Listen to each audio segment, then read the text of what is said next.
بسم اللہ الرحمن الرحیم نحمدہ ونصلی علی رسولہ الکریم اما بعد۔ 8واں پارہ 2 حصوں پر مشتمل ہے۔ پہلا حصہ سورۃ الانعام آیت نمبر 111 سے لے کر اختتام سورت تک، اور دوسرا حصہ سورۃ الاعراف ابتدا سے لے کر آیت نمبر 87 تک۔ 7ویں پارے کے اختتام پر مشرکین کا ذکر تھا، جو اللہ کی قسمیں اٹھا کر کہتے تھے اگر کوئی ہمیں حسی معجزہ دکھایا جائے تو ہم ایمان لے آئیں گے۔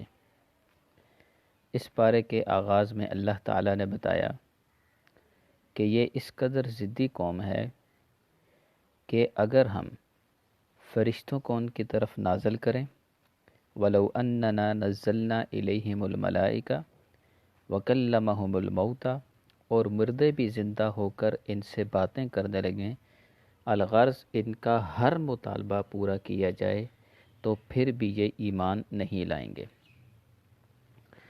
چنانچہ آپ علیہ الصلاۃ والسلام کو تسلی دیتے ہوئے اللہ تعالیٰ نے فرمایا کہ یہ صرف آپ کے ساتھ ہی نہیں بلکہ ہر نبی کے ساتھ جنی اور انسی شیاطین نے یہی رویہ اختیار کیا۔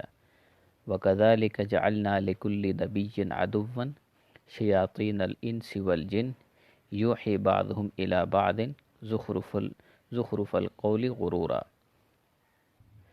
اس سے ہمیں یہ بات بھی معلوم ہوئی کہ شیاطین صرف جنات میں سے نہیں بلکہ کچھ انسان بھی ایسے ہوتے ہیں جو دیکھنے میں تو انسان لیکن صفات ان میں شیاطین والی ہوتی ہے۔ حضرت مالک بن دینار رحمہ اللہ فرماتے ہیں کہ جنوں کا شیطان اعوذ باللہ پڑھنے سے بھاگ جاتا ہے، لیکن انسان کی شکل میں آنے والا شیطان بھاگنے کے بجائے اور ملمہ سازی شروع کر دیتا ہے۔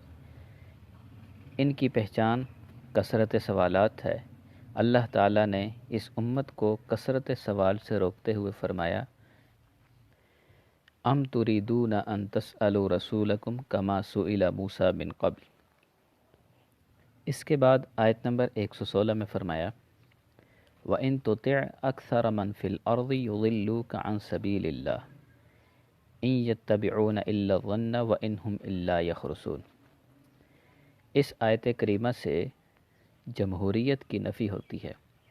مسلمانوں کا اجماعی عقیدہ ہے کہ اگر پوری دنیا کے انسان کسی ایسی بات پر متفق ہو جائیں جو قرآن و سنت کے خلاف ہو تو اسے رد کیا جائے گا۔ اسلامی ضابطۂ حیات اور سیاست ملکی میں اہل علم و فہم کی شورا کے فیصلے کو ترجیح دی گئی ہے، کیونکہ الیکشن میں انسانوں کو گنا جاتا ہے، تولا نہیں جاتا۔ اگر ایک طرف 90 علماء، صلحاء، اتقیاء، مفتی، ڈاکٹر، پروفیسر، اسکالر ہوں اور دوسری طرف 100 جاہل ہوں تو کثرت کے اصول کے تحت حکمرانی 100 جاہلوں کو ملتی ہے۔ اس کے بعد آیت نمبر 136 اور 37 میں مشرکین کی چند حماقتوں کا ذکر کیا کہ وہ زمین سے حاصل ہونے والے غلے اور چوپاؤں میں اللہ کا اور شرکاء کا حصہ الگ الگ کرتے، اور شرکاء کا حصہ اللہ کے حصے میں نہیں ملنے دیتے تھے، لیکن اگر اللہ کا حصہ شرکاء کے حصے میں مل جاتا تو اسے برا نہ سمجھتے اور کہتے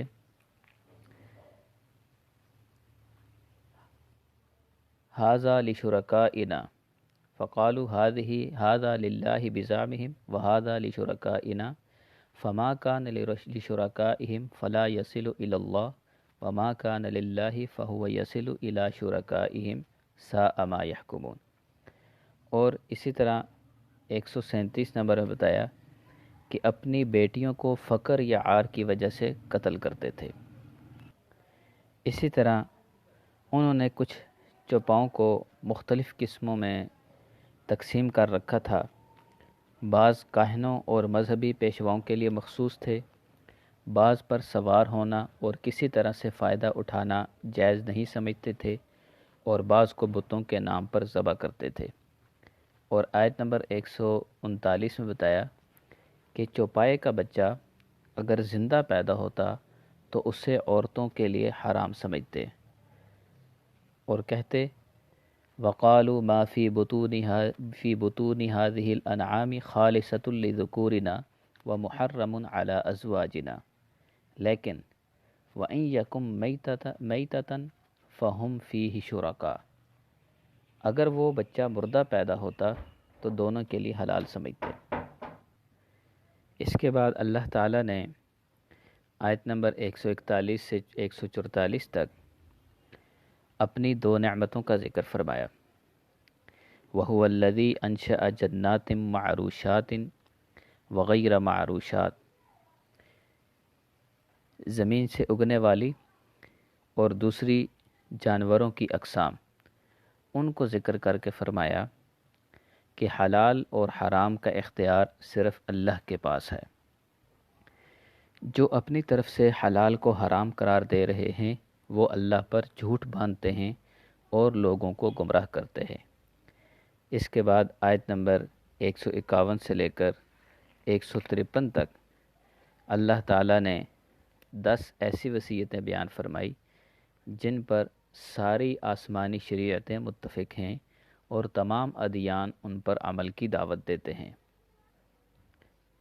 فرمایا قُلْ تَعَالَوْا أَتْلُ مَا حَرَّمَ رَبُّكُمْ عَلَيْكُمْ أَلَّا تُشْرِكُوا بِهِ شَيْئًا وَبِالْوَالِدَيْنِ إِحْسَانًا وَلَا تَقْتُلُوا أَوْلَادَكُمْ مِنْ إِمْلَاقٍ، ان میں فرمایا کہ پہلے نمبر پر شرک نہ کیا جائے، والدین کے ساتھ اچھا سلوک کیا جائے، فقر کے ڈر سے اولاد کو قتل نہ کیا جائے، ظاہری اور باطنی ہر قسم کی برائیوں سے بچا جائے، ناحق قتل نہ کیا جائے، یتیم کے مال میں ناجائز تصرف نہ کیا جائے، ناپ تول کو پورا کیا جائے، بات کرتے ہوئے انصاف کو مد نظر رکھنا چاہیے، اللہ کے عہد کو پورا کیا جائے اور صراط مستقیم کی اتباع کی جائے۔ اور آیت نمبر 161 تھا 163 تک اللہ تعالیٰ نے آپ علیہ السلام کو حکم دیا کہ آپ اعلان کر دیجئے کہ اللہ نے مجھے ملت ابراہیمی اور صراط مستقیم کی ہدایت دی ہے، اور ان صلاتی و نسکی و محیای و مماتی للہ رب العالمین، اور میرے تمام اعمال، نماز، قربانی، زندگی، موت، سب کچھ اللہ ہی کے لیے ہے، اور میں اس کے ساتھ کسی کو شریک نہیں ٹھہراتا، اور اسی چیز کا مجھے حکم دیا گیا ہے۔ دوسرا حصہ سورۃ الاعراف ابتدا سے لے کر آیت نمبر 87 پر مشتمل ہے۔ اس میں بھی 6 باتیں مذکور ہے۔ سورۃ الاعراف ترتیب کے اعتبار سے 7ویں اور نزول کے اعتبار سے 39ویں نمبر پر نازل ہوئی، اور یہ مکی صورت ہے۔ اس میں 2 سے 6 آیات اور 24 رکوع ہیں۔ اعراف جنت اور جہنم کے درمیان میں ایک جگہ ہے۔ اس صورت میں اس کا ذکر ہے، اسی وجہ سے اسے سورۃ الاعراف کہتے ہیں۔ اور اس کا ماقبل صورتوں سے ربط ایسے سمجھیے کہ سورہ بقرہ اور آل عمران سمجھنے سے عقائد کے لحاظ سے گمراہی کی دلدل میں انسان نہیں گرے گا، اور عورت، دولت، جائیداد کے مسائل سمجھ لینے کے بعد معاشرے میں گندگی کا شکار نہیں ہوگا۔ پھر اس کے بعد آخرت کا جنت، جہنم اور ان کے درمیان اعراف کا معاملہ ہے۔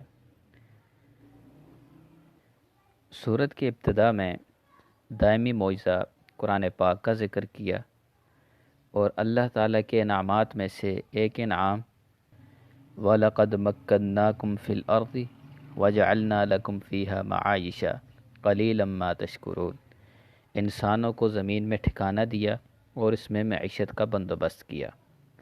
اور پھر فرمایا وَلَقَدْ خَلَقْنَاكُمْ ثُمَّ صَوَّرْنَاكُمْ ثُمَّ قُلْنَا لِلْمَلَائِكَةِ اسْجُدُوا لِآدَمَ فَسَجَدُوا إِلَّا إِبْلِيسَ، کہ سب سے پہلے اپنے ہاتھوں سے انسان کو پیدا کیا، پھر اس میں روح پھونکی، پھر فرشتوں کو انسان کو سجدہ کرنے کا حکم دیا، اور اس طریقے سے انسان کی عظمت اور تکریم ان کے سامنے رکھی اور انسان کو عظمت اور تکریم سے نوازا۔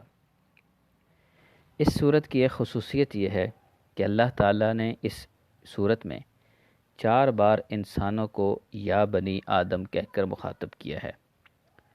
چونکہ شیطان نے سجدے سے انکار کیا، جس کی وجہ سے وہ ملعون ٹھہرا، اسی وجہ سے وہ انسان کا ابدی دشمن بن گیا اور آدم علیہ السلام کو بہکا کر جنت سے نکال دیا۔ اسی دشمنی کی طرف اشارہ کرتے ہوئے اللہ تعالیٰ نے انسان کو شیطان کے مکر و فریب سے بچنے کی تلقین کی اور یا بنی آدم کہہ کر مخاطب کیا کہ جیسا آدم علیہ السلام کی دشمنی میں اس شیطان نے انہیں جنت سے نکالا، وہ تمہیں بھی جنت کے راستے سے روکے گا۔ لہٰذا نمبر 26 میں فرمایا، یا بنی آدم قد انزلنا علیکم لباسا یواری سوآتکم وریشا، اے بنی آدم ہم نے تمہارے لیے لباس اتارا جو تمہارے ستر کو بھی چھپاتا ہے اور زینت کا باعث بھی ہے۔ اگلی آیت میں فرمایا، یا بنی آدم لا یفتننکم الشیطان کما اخرج ابویکم من الجنہ، اے آدم کی اولاد کہیں شیطان تمہیں بہکا نہ دے جیسے تمہارے ماں باپ کو جنت سے نکالا اور ان کے لباس اتروا دیے تاکہ انہیں ان کا ستر دکھاوے۔ آیت نمبر 31 میں فرمایا، یا بنی آدم خذوا زینتکم عند کل مسجد، اے اولاد آدم ہر نماز کے وقت اپنی زینت کا لباس لے لو۔ ان تینوں نداؤں میں لباس کا ذکر ہے۔ اسی ضمن میں مشرکین پر رد کیا جن کا شیطان نے لباس اتروا دیا تھا اور وہ ننگے ہو کر بیت اللہ کا طواف کیا کرتے تھے اور کہتے تھے اس طرح اللہ نے ہمیں حکم دیا ہے۔ اللہ نے فرمایا کہ یہ فحاشی ہے اور اللہ فحاشی کا حکم نہیں دیتا۔ قل ان اللہ لا یأمر بالفحشاء۔ آج مغربی میڈیا بھی شیطانی روش پر چلتے ہوئے لباس کو اتارنے کی کوشش کر رہا ہے اور بے حیائی اور فحاشی کو فروغ دے رہا ہے۔ اور چوتھی مرتبہ اللہ تعالیٰ نے آیت نمبر 35 میں فرمایا، یا بنی آدم اما یأتینکم رسل منکم، اے بنی آدم تمہارے پاس تم ہی میں سے رسول آئیں گے، لہٰذا ان پیغمبروں کی تم نے اتباع کر دی ہے۔ تیسرے نمبر پر آیت نمبر 42 سے لے کر 51 تک جنتیوں اور جہنمیوں کا آپس میں مکالمہ اور ساتھ ساتھ اصحاب اعراف کا تذکرہ کیا۔ جنتی جہنمیوں کو پکار کر کہیں گے، وَنَادَى أَصْحَابُ الْجَنَّةِ أَصْحَابَ النَّارِ أَنْ قَدْ وَجَدْنَا مَا وَعَدَنَا رَبُّنَا حَقًّا فَهَلْ وَجَدْتُم مَّا وَعَدَ رَبُّكُمْ حَقًّا قَالُوا نَعَمْ، کہ جنتی کہیں گے آج اللہ کے وعدوں کے سچ ہونے کا یقین آیا کہ نہیں؟ تو جہنمی جواب دیں گے، ہاں ہم نے وعدوں کو سچا اور برحق پایا۔ پھر کہیں گے کہ ہمیں کھانے پینے کے لیے کچھ دو۔ وَنَادَى أَصْحَابُ النَّارِ أَصْحَابَ الْجَنَّةِ أَنْ أَفِيضُوا عَلَيْنَا مِنَ الْمَاءِ أَوْ مِمَّا رَزَقَكُمُ اللَّهُ، تو جواب میں جنتی کہیں گے کہ یہ نعمتیں اللہ نے کافروں پر حرام کر دی ہیں۔ تیسرا گروہ وہ جو مومن ہوگا لیکن نامہ اعمال برابر ہونے کی وجہ سے جنت نہیں جا سکیں گے اور نہ ہی جہنم میں، بلکہ جنت اور جہنم کے درمیان مقام اعراف پر ہوں گے۔ وہ بھی جنتیوں کو دیکھ کر جنت میں جانے کی تمنا کریں گے، جہنمیوں کو دیکھ کر اس سے پناہ مانگیں گے۔ کچھ عرصے بعد اللہ ان کو بھی جنت میں داخل ہونے کی اجازت مرحمت فرمائیں گے۔ اس کے بعد 7ویں رکوع میں اللہ تعالیٰ نے قدرت کے اہم دلائل بیان فرماتے ہیں کہ 7 زمین و آسمان کو اس نے پیدا کیا، عرش جس کی وسعت کا اندازہ خیال میں بھی نہیں کیا جا سکتا اس پر مستوی ہوا، سورج، چاند، ستارے، یہ ہر ایک کا اپنا مدار ہے جس میں وہ چل رہا ہے، بادلوں کا ہواؤں کے ذریعے اٹھا کر چلانا، ان سے پانی برسا کر زمین سے نباتات کا اگانا۔ اس کے بعد آخر میں اللہ تعالیٰ نے 5 انبیاء کرام علیہم السلام کے قصے، حضرت نوح علیہ السلام، حضرت ہود علیہ السلام، حضرت صالح علیہ السلام، حضرت لوط علیہ السلام، حضرت شعیب علیہ السلام، ان کے واقعات کو اختصار کے ساتھ بیان فرمایا اور ان واقعات کو بیان کرنے سے مقصود مخالفین کی ایذاؤں پر آپ علیہ السلام کو تسلی دینا اور متکبروں کے برے انجام اور نیکوکاروں کے اچھے انجام کی خبر دینا ہے، اور آپ علیہ السلام کی نبوت کی سچائی کی دلیل دینا تھا کہ امی ہونے کے باوجود تاریخ کے واقعات حقائق کے مطابق پیش فرما رہے ہیں۔ اس کے ساتھ ساتھ آیت نمبر 55 میں دعا کا ایک ادب بھی اللہ تعالیٰ نے بتایا، ادعوا ربکم تضرعا وخفیہ انہ لا یحب المعتدین، کہ دعا عاجزی اور آہستگی کے ساتھ اللہ تعالیٰ سے مانگو، اللہ کو آہستگی کے ساتھ پکارو۔ یہاں سے ایک مسئلہ آمین کے متعلق بھی معلوم ہوا۔ آمین بھی دعا ہے، اور دعا میں اللہ کا حکم ہے کہ آہستہ پکارو۔